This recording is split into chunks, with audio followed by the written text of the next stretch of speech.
Hello and good evening. You're watching AWANI Tonight with me, Hafiz Marzukhi. US stocks suffered steep losses as US President Donald Trump ramped up his attacks on Federal Reserve Chair Jerome Powell. This prompts investors to worry about the central bank's independence, even as they grapple with the effects of Trump's ongoing erratic trade war. All three major indexes tumbled, with big losses in the Magnificent Seven group of mega-cap growth stocks weighing heaviest on the tech-laden Nasdaq. Trump escalated his criticism of Powell on Monday, saying the U.S. economy is headed for a slowdown unless Mr. Too Late, a major loser, lowers interest rates now, in a Truth Social post which raised concerns over the Fed's autonomy. The Sino-US trade rift deepened after Beijing warned other countries against striking deals with the United States at China's expense, adding fuel to the spiraling tariff war between the world's two largest economies. Now, with US markets buckling under the weight of political interference and economic uncertainty, the stakes couldn't be higher.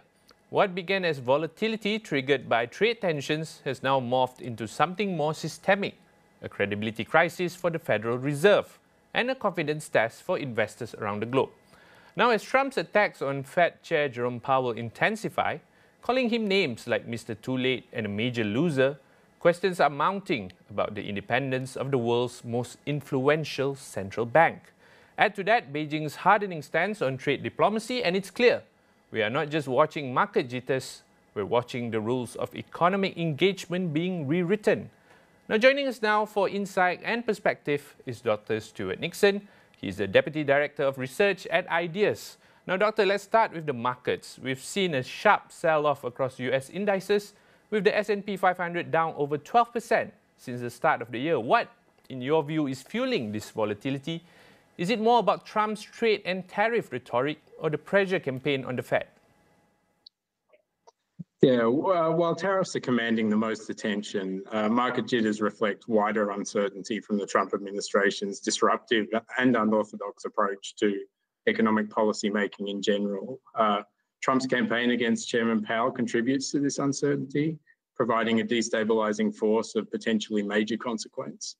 Not only share market losses and volatility, but US dollar depreciation and US Treasury bond yields and the rises in those reflect the damage that this uncertainty is doing to investor confidence. Yeah, so Trump has now publicly called names towards Jerome Powell, major loser, Mr. Too Late, for not cutting rates fast enough. How significant is this clash for investors?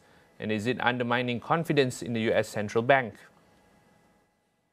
Yeah, hostilities between President Trump and Chairman Powell are jeopardizing long-standing institutional separation.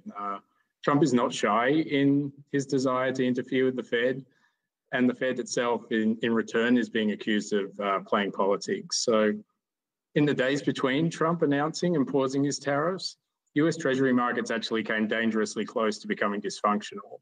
Some commentators interpreted the lack of Fed intervention as an episode of Powell playing politics, or even a game of chicken, if you will, with the Trump administration. While financial disaster was averted, thankfully, investors are questioning their US asset exposure amid a rethink of the US as a safe haven economy under this unpredictable administration that Trump is leading. And also a compromised Fed Reserve. The two go together. That shares and bonds are retreating together is an unusual and significant development in the global economy that highlights how uncertain investors are, both about Trump policies and about the Fed's role as a financial safety net. Yeah, well, what you raise is there are clearly growing concerns about the independence of the Fed. Why is central bank independence so crucial? And what could be the long-term consequences if this perception is eroded? Yeah, well, Fed independence, by which we mean the Fed is operating separately and not subject to government orders, is a critical institutional pillar supporting confidence in the US economy and the functioning of financial markets globally.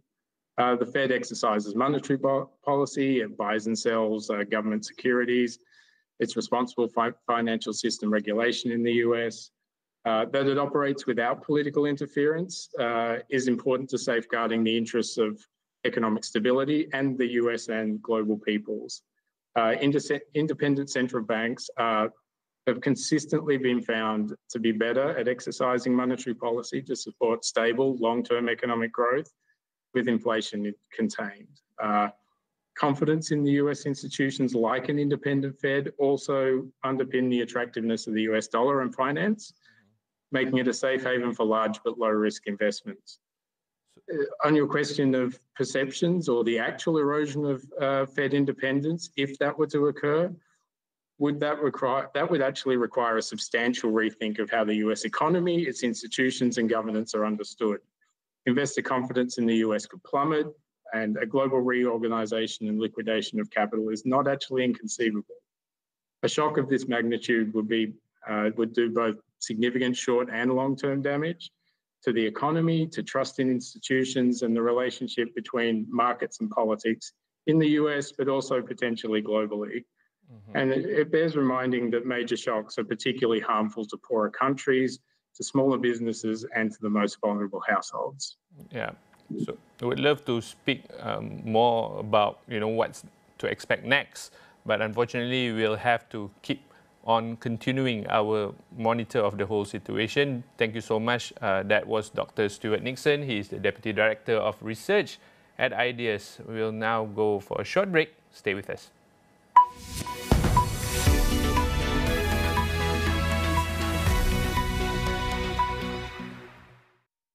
Dah cuba elak panas terik, tapi kulit kepala masih gatal dan berminyak? Mungkin ia kelemomo. Gunalah Head & Shoulders. Berkesan menghapuskan kelemomo sehingga 100% bebas kelemomo.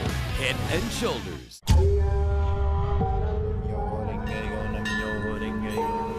Daulat Tuanku.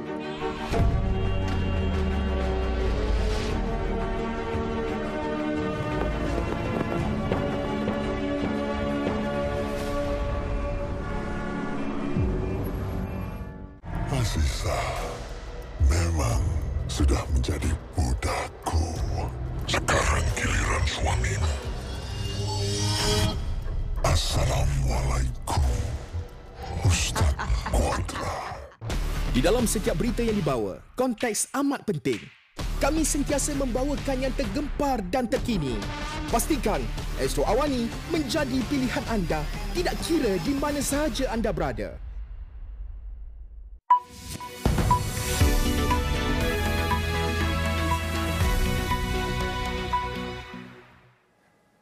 A special parliamentary sitting will be held on May 5th to discuss Washington's reciprocal tariffs imposed on Malaysia. Prime Minister Datuk Seri Anwar Ibrahim confirmed this at Hari Raya Aidilfitri celebration at the Prime Minister's department earlier today. The special session would allow MPs to debate the impact of the US tariffs.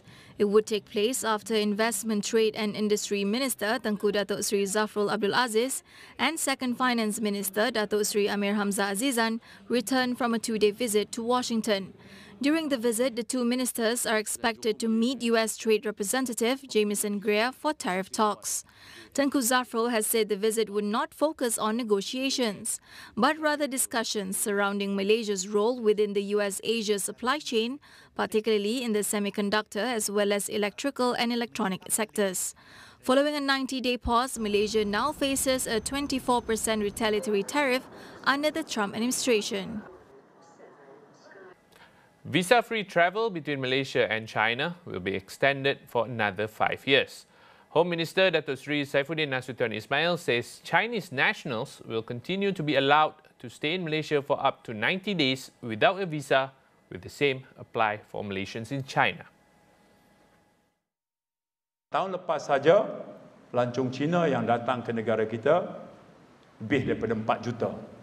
Tahun ini saja, setakat bulan 4 ni, approaching 900,000. Dan MOTEC membuat anggaran setiap satu kepala pengancung Cina yang datang, dia belanjakan RM6,900. Itu purata perbelanjaan. Kalau katalah kita genap kepada 7,000 dan yang datang itu 4 juta, hotel, restoran, pengangkutan, tempat-tempat membeli belah, semua tu trickle down benefit dan dia merangsang ekonomi kita. Currently, Malaysians are allowed to travel to China without a visa until December 31st this year. An agreement to extend the mutual visa exemption period was reached through a memorandum of understanding during Chinese President Xi Jinping's state visit to Malaysia last week.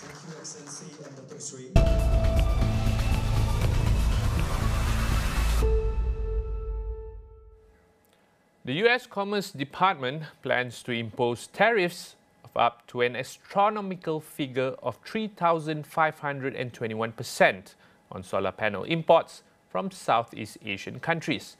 The proposed levies, also known as anti-dumping and countervailing duties, will target solar cells coming from companies in Malaysia, Thailand, Vietnam, and Cambodia. The tariffs would vary depending on the company and the countries their products are made in. Certain exporters in Cambodia face the highest duties of 3,521% due to what officials see as a lack of cooperation with the Commerce Department. Meanwhile, products made in Malaysia by Chinese manufacturer Jinko Solar face some of the lowest duties at just over 41%. The levies would be imposed on top of existing tariffs already rolled out by the Trump administration. A final decision would be made by the U.S. International Trade Commission in June, following a year-long investigation. The probe was initiated when several major solar equipment producers urged then-President Joe Biden's administration to protect their U.S. operations. In response to allegations of subsidies from China and unfairly cheap products in the American market. Many Chinese firms have shifted operations to Southeast Asia in recent years in a bid to avoid tariffs imposed since the start of U.S. President Donald Trump's first term.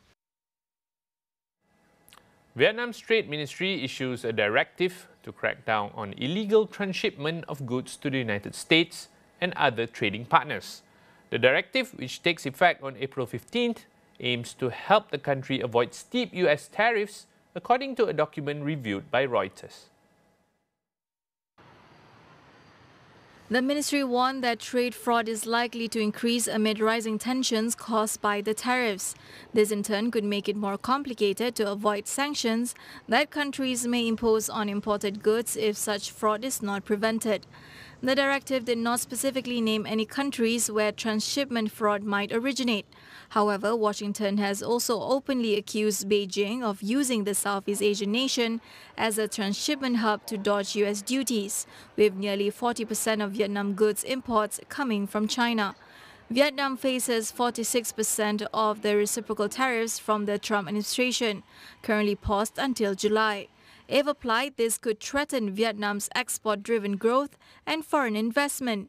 Vietnam's Prime Minister Pham Minh Chinh instructed officials to combat trade fraud, counterfeiting and other issues of concern for the U.S. as the country prepares to start talks with Washington on tariffs.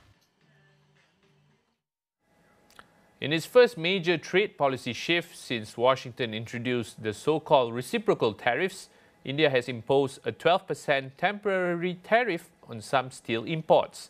In an official order, the Finance Ministry says the duty will be effective for 200 days from Monday unless revoked, superseded or amended earlier.